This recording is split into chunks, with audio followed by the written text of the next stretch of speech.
Comment bien aménager une cuisine ouverte sur le salon? Voici la question qu'on va se poser aujourd'hui et vous allez voir une série d'exemples de visualisation 3D sur l'écran de mon ordinateur, de visualiser différentes possibilités en fonction de la forme de votre pièce de vie que vous avez aménagée pour trouver la meilleure solution pour vous. Mais avant de poursuivre, je vous rappelle que vous devriez vous abonner à cette chaîne puisque vous y trouverez 2 vidéos chaque semaine. Le mardi, une vidéo inspiration. Vous allez pouvoir trouver des exemples de visualisation 3D qui sont faites pour répondre à vos besoins et pour inspirer vos projets. Et le jeudi, plutôt une vidéo conseil travaux également publiée sur le podcast Travaux de Mira, disponible sur toutes les applis de podcasting également.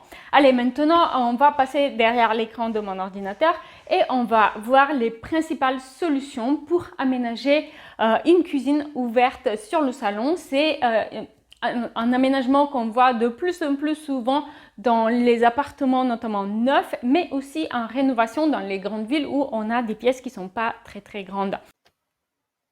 Voici donc le premier exemple que j'avais envie de partager avec vous aujourd'hui. Et ici, nous avons une pièce de vie pour un duplex, une pièce de vie de surface modeste avec la petite cuisine qui donne directement sur le salon.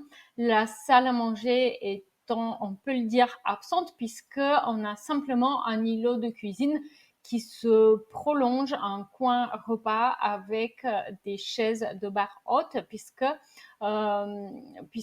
ce coin repas, il a une hauteur d'îlot et non pas une hauteur de salle à manger, donc une dizaine de centimètres de plus haut.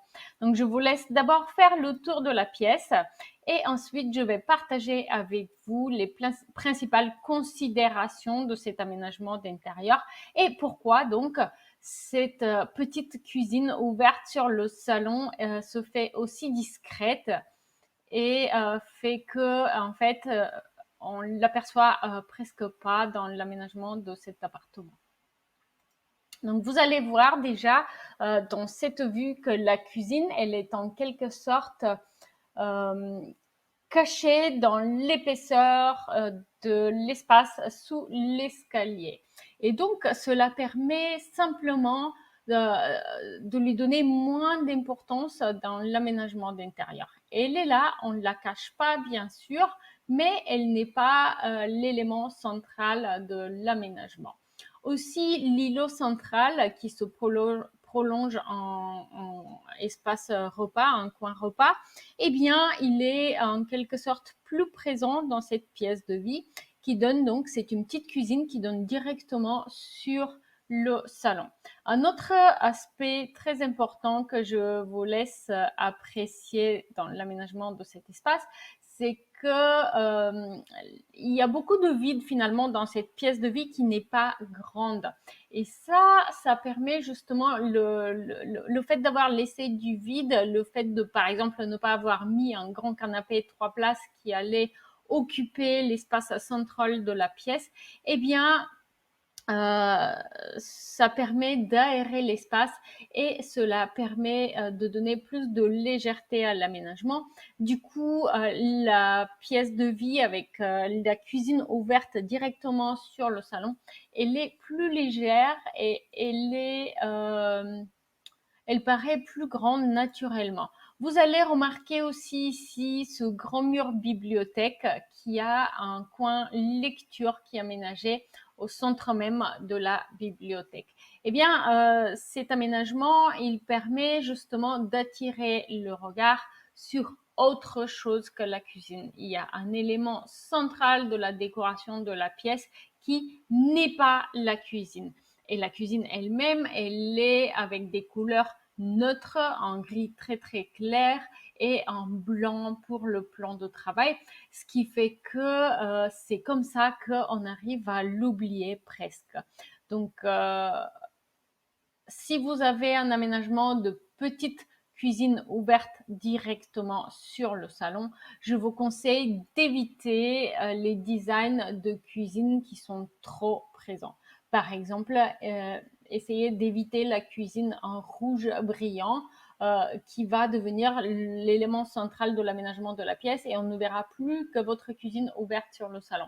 Au contraire, je pense que ça serait mieux de faire comme ça a été le cas ici, opter pour une couleur neutre qui fait que la cuisine elle est presque effacée pour attirer le regard sur un autre espèce de l'aménagement qui est donc dans ce cas ici la bibliothèque avec le coin lecture. On va passer maintenant à l'exemple suivant et n'oubliez pas de commenter en bas de la vidéo pour me dire lequel de ces deux exemples qu'on a vus dans cette vidéo vous a le plus plu et a inspiré vos projets. N'hésitez pas à me dire en commentaire lequel des exemples que nous avons vus ensemble a le plus inspiré votre aménagement et répond le mieux à vos besoins en particulier. Cet exemple de cuisine en I avec un îlot central qui se prolonge avec un coin repas où on va avoir même une banquette amovible qui peut être mise de côté et qui parfois lorsqu'on a du monde va pouvoir proposer occasionnellement une 5e place sur la table. C'est un aménagement très simple, très moderne mais qui fonctionne parfaitement. Très bien pour ici on a une pièce qui fait à peu près 25 mètres carrés pour l'entrée, le salon, la cuisine avec coin repas et son petit îlot central. Dites-moi ce que vous en pensez en commentaire. Avant de partir, n'hésitez pas à aller voir la démo gratuite 8 astuces pour faire briller votre intérieur. Une démo que j'ai conçue pour vous et qui va partager avec vous une méthode que j'utilise pour embellir un intérieur en partant de l'analyse de son potentiel. Elle va justifier vos choix, vous n'allez plus avoir peur de regretter vos choix, notamment je sais que c'est une problématique que vous êtes nombreux à partager. La démo est entièrement gratuite, prenez une tasse de café, prenez un verre d'eau, n'oubliez pas votre cahier de notes. La présentation dure un petit peu plus qu'une demi-heure, donc il vous faut prévoir le temps nécessaire. En revanche, vous pouvez la voir comme vous voulez une fois que vous avez obtenu l'accès. Merci pour ces quelques minutes que vous venez de passer avec moi et j'espère qu'on va se retrouver très vite en ligne. Salut!